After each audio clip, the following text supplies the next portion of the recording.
Siku chache zilizopita kuna taarifa zilikuwa zikieleza kwamba kuna meli ya Korea Kusini ilikuwa imeshambuliwa katika mlango wa bahari wa Hormuz, na Marekani ikatoa taarifa kwamba Irani ilihusika moja kwa moja na mashambulizi ya meli hiyo, na baadaye rais wa Marekani Donald Trump akaja akathibitisha kwamba Irani ilihusika moja kwa moja kuishambulia meli ya Korea Kusini katika mlango huo wa bahari.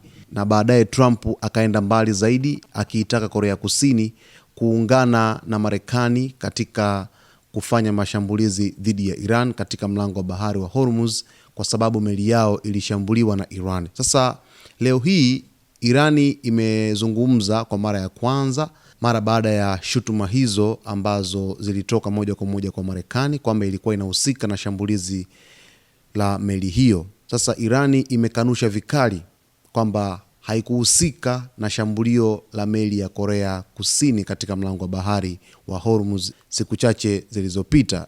Ripoti inaeleza kwamba ubalozi wa Iran nchini Korea Kusini umekanusha vikali madai kwamba vikosi vya jeshi la Iran vilihusika katika shambulio la uharibifu wa meli ya Korea Kusini katika mlango wa bahari wa Hormuz. Katika taarifa yake iliyotolewa Alhamis, ubalozi huo ulisema Tehran imekuwa ikisisitiza tangu kuanza kwa vita dhidi ya Marekani na Israel kuwa njia hiyo muhimu ya bahari ni sehemu ya mfumo wake wa ulinzi dhidi ya maadui na washirika wao. Irani ilieleza kuwa hali ya usalama katika eneo hilo imebadilika kutokana na mvutano wa kijeshi unaoendelea, jambo ambalo limeathiri usafiri wa majini katika mlango huo muhimu wa biashara duniani.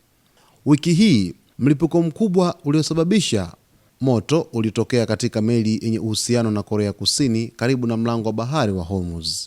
Kwa mujibu wa Wizara ya Mambo ya Nje ya Korea Kusini, meli hiyo yenye bendera ya Panama ilikuwa imebeba wafanyakazi 24 wakiwemo raia 6 wa Korea Kusini.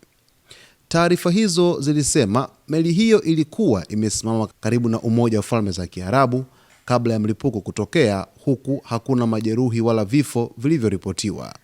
Awali, rais wa Marekani Donald Trump alidai kuwa Iran ilifyatua mashambulizi kadhaa kuelekea meli hiyo, madai ambayo sasa yamekanushwa rasmi na Tehran. Wakati huo huo, Korea Kusini ilikuwa ikitafakari kujiunga na operesheni ya Marekani ya kusindikiza meli za biashara kupitia mlango wa bahari wa Hormuz, lakini mpango huo umehairishwa kwa sasa kutokana na hali ya mvutano katika eneo hilo.